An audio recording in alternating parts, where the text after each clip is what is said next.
Esta es la historia de Mariano, un hombre separado que le quitaron que viera a su hija. Se la arrancaron de sus brazos porque decían que sufría mucho cuando se despedía de él. Esta es la sentencia injusta de un juez, un fiscal y una directora de un punto de encuentro que no tuvieron mejor idea que apartarla de su vida. Hoy pasaron ya 10 meses que la apartaron de mí. Tanto como la quiero más que a mi vida. Me la quitaron en enero. Dios mío, ¿por qué lo haría? Y desde entonces no puedo vivir. Me estoy muriendo, no puedo vivir. Que me han quitado a mi niña, que era mi rosa y mi vida. Era lo que más quería. Rocío, ay mi miranda Rocío, ayúdame a que la vea, que me estoy muriendo en vida, Rocío, y no me deja.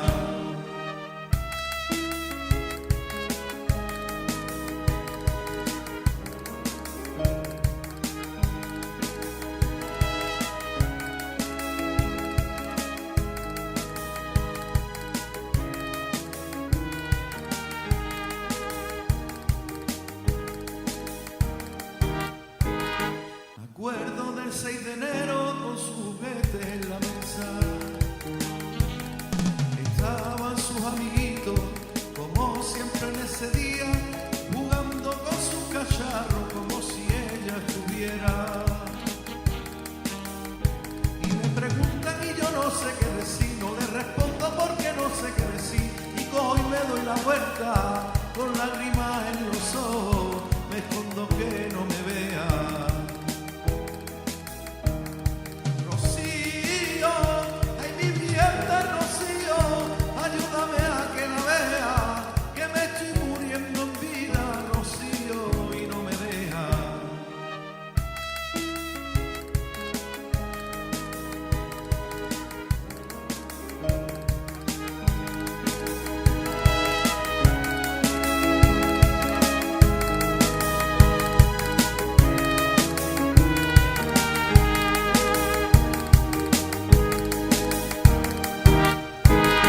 Hasta que no esté conmigo no pararé de luchar. He movido cielo y tierra, luchando por los derechos, los míos y los de mi hija, para que no dejen vernos. Y todavía no lo quieren entender, esta injusticia no la quieren entender. Y llevo mi cruz a cuesta, esperando que algún día mi hija me la devuelva. Señor ministro. Señor ministro de Justicia, don Alberto Ruiz Gallardón, ante todo, gracias. Gracias por permitirnos estar aquí, en la esperanza que nos oiga, en la esperanza que se atienda a nuestras quejas, en la esperanza de que nuestra voz le llegue al sentimiento, no solamente al de usted, que seguro que le llegará porque usted es una persona sensible, sino al de todo su gobierno, para que le apoye en las iniciativas que nosotros vamos a proponer aquí en el día de hoy. Muchas gracias, señor ministro, por permitirnos hablar en público ante usted. Muchas gracias por permitirnos concentrarnos. Y este agradecimiento tiene también sus matices. Que no se interprete este acto como un escrache contra usted ni contra su política. Esto no es un escrache contra nadie.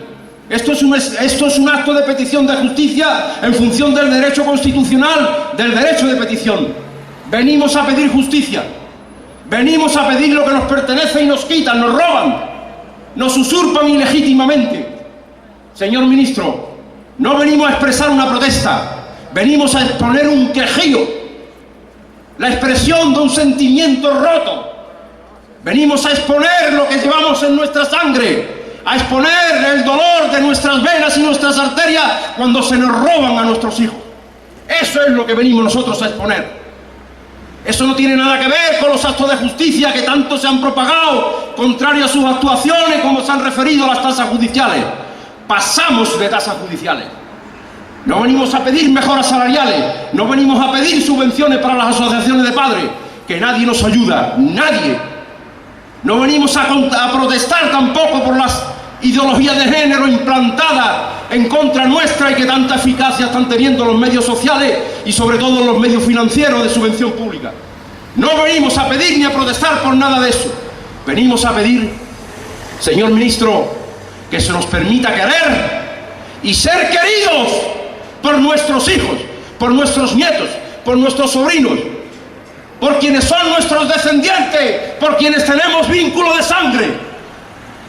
Eso es lo que nos mueve aquí hoy, señor ministro. Y toda nuestra ilusión es llegar a su sensibilidad, a su corazón, a la suya y a la de quien tienen que apoyarle dentro del gobierno, para que se adopten, como dije antes, las medidas que seguidamente vamos a proponer. Pero no quiero yo ser aquí, en este caso, el único que intervenga en el mitin. Usted tiene que escuchar a más víctimas. Van a hablar las víctimas, para que usted vea que lo que se publica en nuestros medios, en nuestros foros, en nuestras páginas del Facebook, no son correos aislados, que son, detrás de eso hay personas con nombres, apellidos, con corazones, con dolores, con insomnio, incluso con enfermedades incurables con motivo del sufrimiento causado. Señor ministro, ¿va a escuchar usted a las víctimas para que se documente desde el punto de vista humano de hasta dónde llega la dimensión de esta tragedia que nos moviliza aquí hoy ante este Ministerio de Justicia? Esta es la voz de los padres, madres y abuelos, abuelas de muy buen corazón. Aquí no hay política, aquí no hay reivindicaciones laborales, aquí hay reclamación de derechos humanos.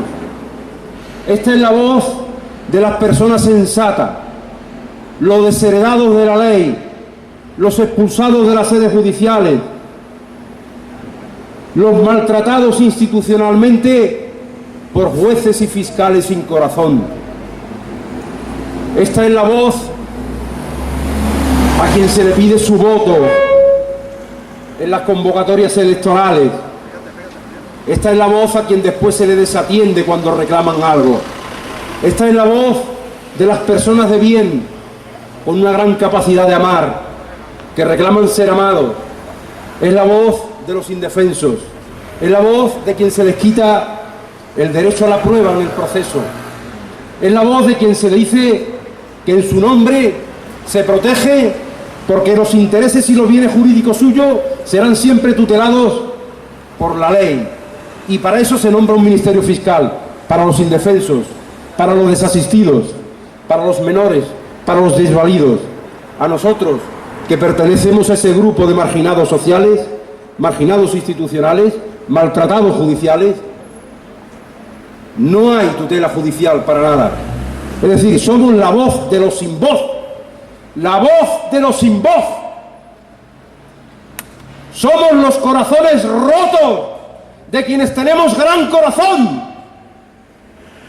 Somos quienes amamos a nuestros hijos por encima de cualquier otra consideración personal. Somos quienes reclamamos justicia, porque es desde la justicia donde nuestros hijos son huérfanos de padres vivos. Y esa es la mayor desgracia que le puede suceder a un ser humano, declararlo huérfano de padre vivo. Eso somos nosotros. Con todo mi respeto, señor ministro, permítame un comentario. Todos los aquí presentes somos padres, pero también hemos sido hijos. Con todo mi respeto, usted también es padre, pero también ha sido hijo.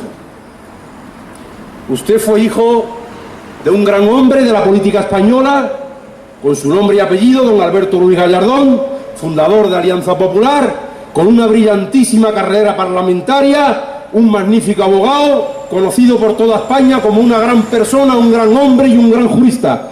Eso es usted, hijo de un gran padre. ¿Usted se imagina cuál habría sido su destino personal?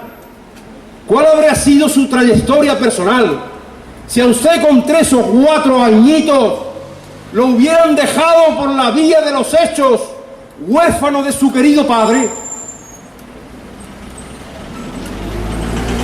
si a su padre, don Alberto Ruiz Gallardón, aquel parlamentario, que supongo yo que le ayudaría a usted a hacer sus deberes, a explicarle sus dudas jurídicas cuando usted estudió Derecho, a explicarle sus deberes cuando usted hacía el bachiller, si usted hubiera carecido del ejemplo ético y referencial de su padre, de los consejos que le dio su padre, de las inculcaciones que le dio su padre, en definitiva, del espíritu, de la ética, de la forma de ser y comportarse que le transmitió su padre, don Alberto, si usted hubiera carecido de todo eso, ¿usted hubiera sido ministro de Justicia? Con toda seguridad que hubiera sido imposible para usted. Ni hubiera sido ministro de Justicia si no es gracias al empeño que puso su padre en formarle, ni hubiera sido presidente de comunidad autónoma, ni hubiera sido brillante parlamentario como lo ha sido usted, ni habría sido alcalde de Madrid en varias legislaturas, ni habría sido un gran hombre de debates televisivos, ni habría sido, en definitiva, un referente como futuro presidente del gobierno. Usted se lo debe a su padre, señor ministro. Y le felicito por el padre que usted tuvo. Le felicito, señor ministro, y a tantos otros que tuvieron esos grandes padres. Comprenda la metáfora que pretendo aplicarle. Nuestros hijos no pueden recibir nuestras improntas, no pueden recibir la transmisión de nuestro carácter, no pueden recibir nuestros vínculos en cuanto a nuestra forma de ser, de querer, de comportarnos, no pueden recibir nuestras enseñanzas, no pueden recibir nuestras profesiones. Ninguno de los padres que estamos aquí presentes estamos autorizados ni para llevar a nuestros hijos al colegio, ni para recogerlos, ni para participar con ellos en hacer deberes, porque los más afortunados tienen las visitas de 48 horas cada 15 días y fines de semana. No puede participar en la educación de sus hijos. Nosotros no podemos transmitirle a nuestros hijos nuestros sentimientos y nuestra forma de ser, nuestros principios, nuestras profesiones, fontaneros, electricistas, ingenieros, abogados, médicos, arquitectos. No podemos transmitirle nuestras profesiones, nuestras ambiciones, nuestras experiencias de vida. A usted se la transmitió su padre y usted ha triunfado. Nuestros hijos están condenados al fracaso personal.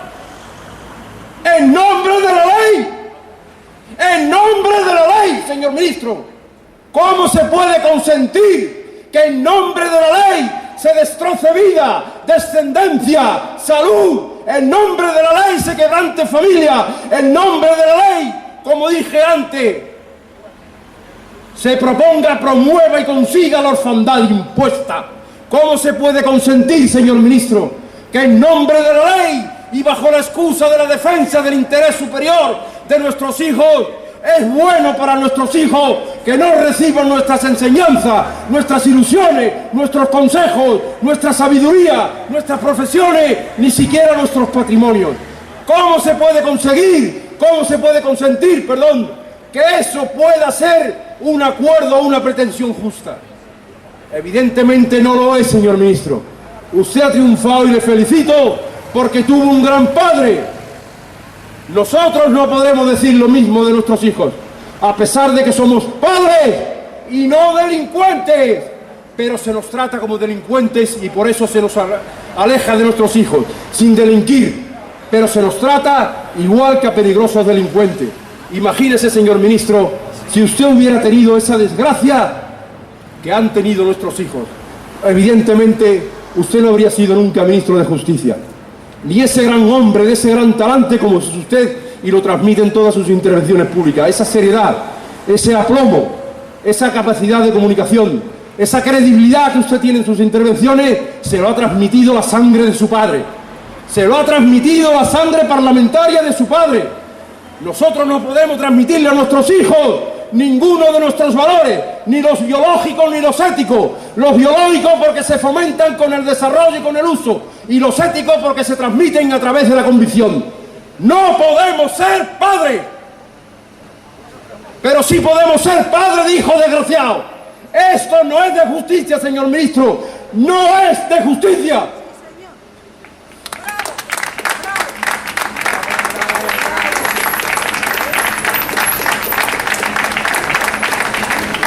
Señor ministro, estas injusticias campan a sus anchas. Estas injusticias están a la orden del día en los juzgados. Y esto hay que ponerle freno. A esto hay que frenarlo.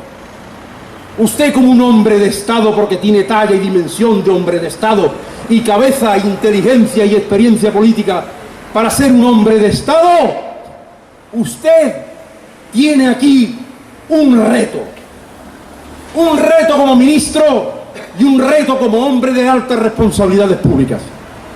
Ponga orden en este desmán, ponga orden en estas injusticias que campan a sus anchas por los tribunales, imponga disciplina en los jueces prevaricadores.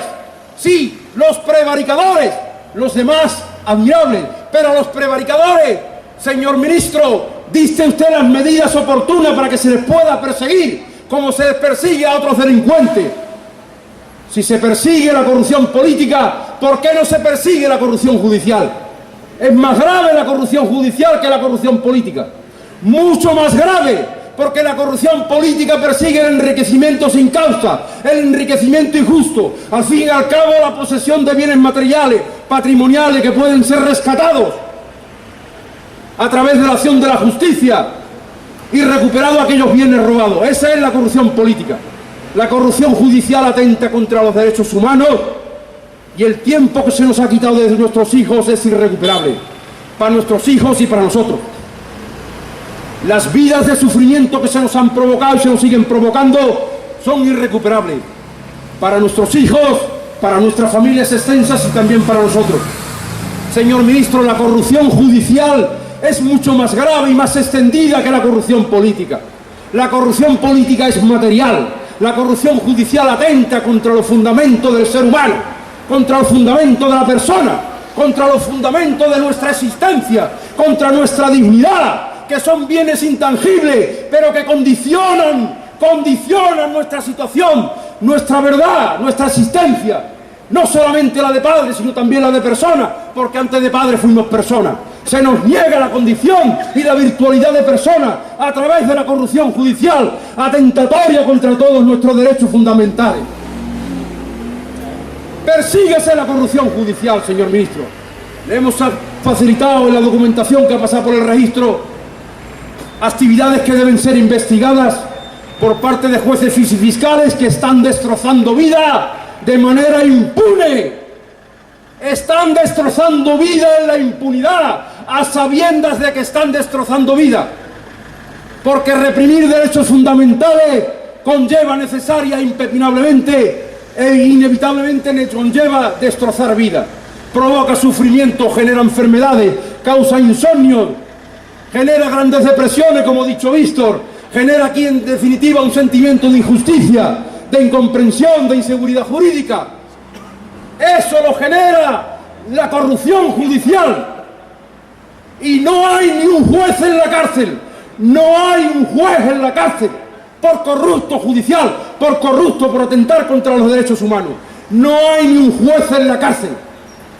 ¿Esto quiere decir que todos los jueces son honestos? No.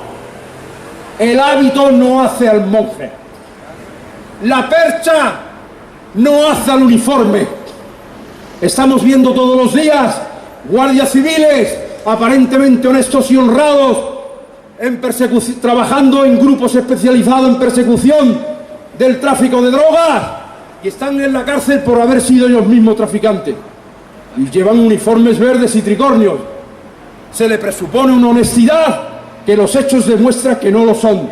Hay guardias civiles en la cárcel precisamente por traficar con drogas cuando su función es reprimir el tráfico.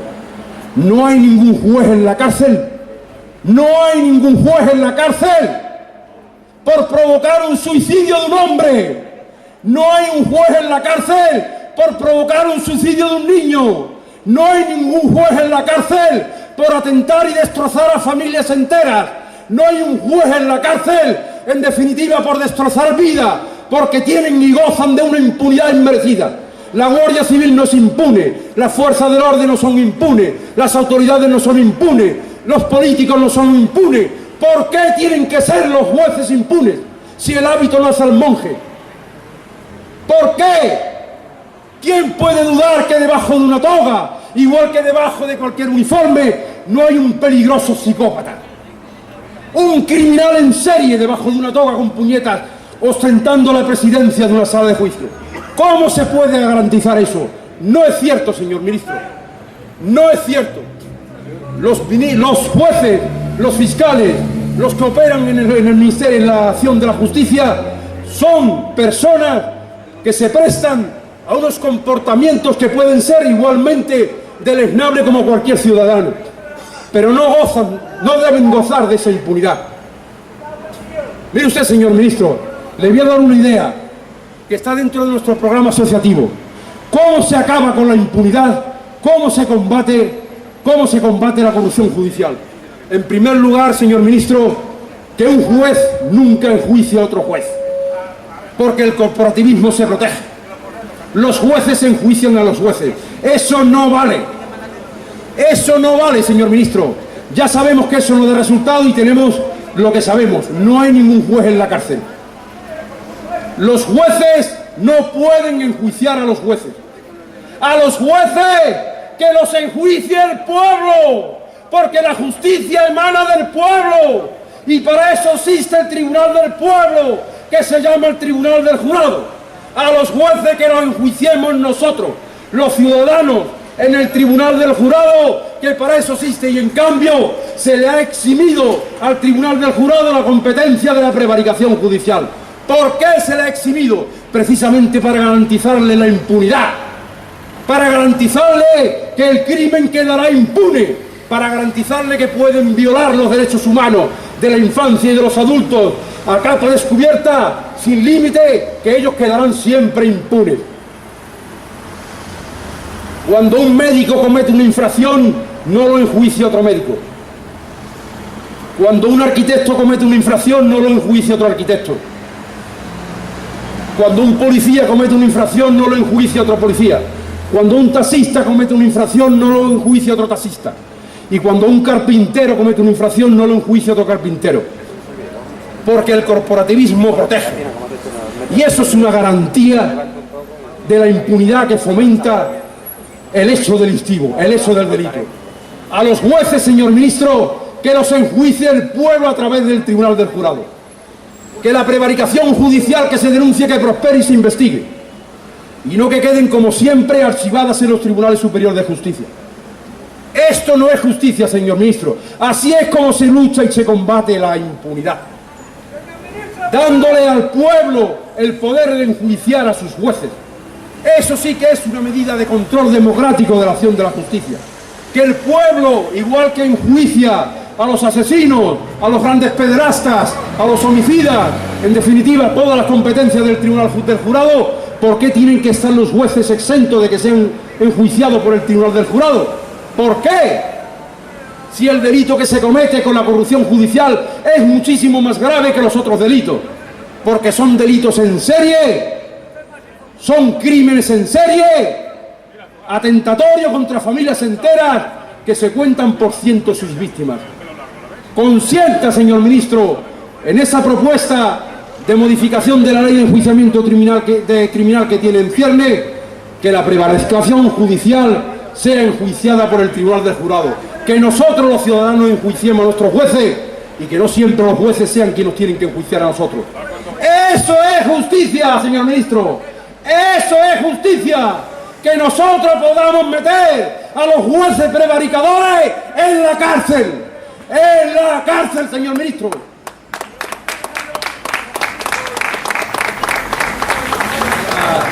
En la documental que le hemos dejado para que usted lo analice, señor ministro, se cita una serie de jueces y una relación de hechos. Se cita a don Juan José Parra Calderón, que es juez decano de Jerez. Tiene usted la documental ahí en la que le hemos entregado. Le rogamos, señor ministro, que estudie usted esa documental. Observa cómo ese juez condena sin pruebas, condena solamente con la palabra de una falsa denunciante. Observe usted cómo las consecuencias de esas condenas sin pruebas y esa falsa denuncia que prosperaban y prosperan en el juzgado de don Juan José Parra Calderón, Esas consecuencias son que se les estimula a las falsas denunciantes seguir interponiendo nuevas denuncias. Esa es la consecuencia de un juez prevaricador, que como no tiene represión ninguna, los beneficiarios de las prevaricaciones les incentiva el hecho de que contra ellos no exista justicia. ¿Tiene usted esa documental, señor ministro? Otra juez, una juez en este caso, la titular del juzgado de instrucción número 3, María Aránzazu Guerra Güemes. Observe la documental que le hemos incorporado. Esta juez adopta medidas de alejamiento e incomunicación paterno-filial sin tan siquiera oír ni al niño ni al padre. Incomprensible, ¿verdad? Doña Aránzazu Guerra Güemes, titular del juzgado de instrucción número 3, adopta medidas de alejamiento paterno-filial sin oír ni a la criatura ni a su padre, es decir, por oídas, a capricho, y además adopta esas medidas sin seguimiento de los efectos sobre la criatura y por tiempos indefinidos. Eso se está haciendo por parte de la juez doña Aránzazu Guerra Güemes. Cuando usted lo vea y los documentos que lo ratifican, se llevará las manos a la cabeza. No califico, lo dejo en sus manos y en el de la Fiscalía General del Estado. Le hago descripción de hechos. Don Javier de Lemus Vara es un juez sustituto que presta su función en el Juzgado Penal 3 de Jerez. Promueve la indefensión, negando el derecho a la defensa, el derecho a la prueba, el derecho en definitiva a probar incluso aquellas pruebas que se admitieron en su correspondiente auto. Pruebas admitidas para el proceso y las inadmiten, y celebra el juicio sin absolutamente ninguna prueba, porque sabe que las denuncias, los hechos denunciados son falsos. Don Javier de Lemus Vara, ¿y sabe usted lo que hace este juez? Que después dicta condena. Dicta condena, pero marginando las pruebas, es decir, incurriendo en un posible delito de prevaricación. No lo califico, lo digo en condicional, soy correcto. Sea usted, señor ministro, quien lo lea y se convenza en sus propios términos. Don Javier de Lemus Vara condena sin pruebas, y cuando hay pruebas para la defensa, impide que esas pruebas se aporten a juicio. Don José Rabadán Bujalance, fiscal jefe de Jerez, se niega sistemáticamente a investigar las denuncias falsas que se interponen contra los padres en el juzgado de su correspondiente jurisdicción, como es el de Jerez, la sección octava de la Audiencia Provincial de Cádiz. Don José Rabadán Bujalance, en las mismas condiciones, don Francisco Martínez Caro. Don Francisco Martínez Caro, el actual fiscal jefe de Jerez, exactamente igual. Coadyuva en la indefensión para condenar sin pruebas. Coadyuvar en la indefensión, señor ministro, quiere decir que niega el derecho a que se aporten las pruebas que se disponen por parte de la defensa para justificar condenas. ¿Y por qué les interesa a estos jueces justificar condenas? Por razones del escalafón en el Consejo General del Poder Judicial, para ascender en el Consejo, para que le renueven los contratos de jueces sustitutos, para que en definitiva seguir escaldando, seguir subiendo peldaños en la carrera judicial, porque aquí se premia la injusticia, se premia la prevaricación, se premia el consentimiento del condenado inocente, se premia el número de condenas, no se premia el número de absoluciones, se premia las condenas. Y como se premian las condenas, igual que antiguamente se premiaban las multas y había un incentivo por multar, ahora a los jueces se le están premiando por condenar en violencia de género sin haber ni violencia ni ser de género. Eso lo están haciendo don Javier de Lemus Vara. Eso lo está haciendo y lo está promoviendo don José Rabadán Bujalance, así como el actual fiscal jefe, don Francisco Martínez Caro. Perdone, no me acuerdo exactamente el nombre, pero la documental que la acompaño así es. Abogados que se prestan también a estos juicios, a estas maquinaciones procesales. don Manuel Hortas Nieto, está usted también documentado.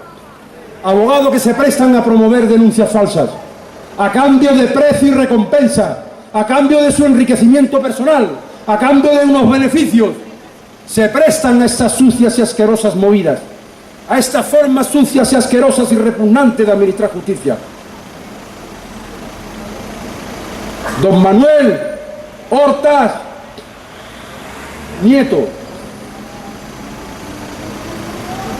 Don Manuel Hortas Nieto, perdone, se me van los nombres. Don Manuel Hortas Nieto. Abogados que se prestan a estas maquinaciones, señor ministro. Esto hay que ponerle un remedio. Y el remedio puede estar precisamente en ese último proyecto de ley que usted aprobó en el último Consejo de Ministros, el Estatuto de la Víctima. Que se nos reconozca que somos víctimas, señor ministro, porque es que lo somos. Es que somos los vilipendiados por el Ministerio de Justicia, perdón, por la Administración de Justicia. Somos los apartados en nuestros derechos por la ley. Somos auténticas víctimas, como víctimas que se nos reconozca nuestro estatuto de víctima. Y más allá del derecho al resarcimiento del daño, que se nos reconozca el derecho a hacer justicia. Que a quienes nos han dañado, a quienes nos han destrozado nuestras vidas, a quienes han destrozado nuestra familia, a quien nos ha amargado de por vida y a quien nos ha ocasionado tantísimos sufrimientos, que se haga justicia sobre ellos. Jueces, fiscales, equipos psicosociales, abogados, peritos que se prestan a estas sucias maniobras. Todo en nombre de la dictadura de género, todo en nombre del un hipotético interés superior del niño. Nunca, señor ministro, el interés superior del niño puede ser destrozarle su vida y quebrantar sus vínculos paternofiliares. Que se persiga a los jueces prevaricadores, que se persiga a los fiscales que interponen actos de acusación, escritos de acusación temeraria, sin prueba, que se persigan a aquellos que condenan sin prueba, negando el derecho a la defensa. Y nada más, señor ministro. Confiamos en usted. Confiamos en que con la documental y lo que usted ha escuchado aquí, esto le haya concienciado. Que transmita usted a la Administración de Justicia, a los juzgados y tribunales, a la Fiscalía, de que el derecho de defensa incluye el derecho a la prueba y que quien condena sin prueba es un prevaricador y que no podemos confiar en la conciencia de un juez, porque la conciencia de un juez puede estar tan pervertida como la conciencia de cualquier otro funcionario delincuente. Jueces delincuentes existen y muchos, pero ninguno está en la cárcel. No está en la cárcel porque gozan de impunidad, y contra esta impunidad hay que luchar, señor ministro. Acuérdese lo que le dije al principio: si usted no hubiera sido hijo de un gran padre, su carrera política y profesional no habría sido la misma. Nuestros hijos han sido desahuciados de sus padres por estos jueces, por estos fiscales, por estos abogados tremendistas y chapuceros y trapichosos, por estos equipos psicosociales, por estos peritos que se prestan a estas maquinaciones. Está en sus manos, señor ministro, que la prevaricación judicial entre dentro de las competencias del Tribunal del Jurado, y a partir de ese momento habremos dado un gran paso, y que el Estatuto de la Víctima se nos conceda a nosotros los beneficios de la víctima, beneficios de la víctima que consisten en el derecho a exigir justicia contra quienes han destrozado nuestras vidas. Muchas gracias, señor ministro, por permitirnos oírnos. Muchas gracias.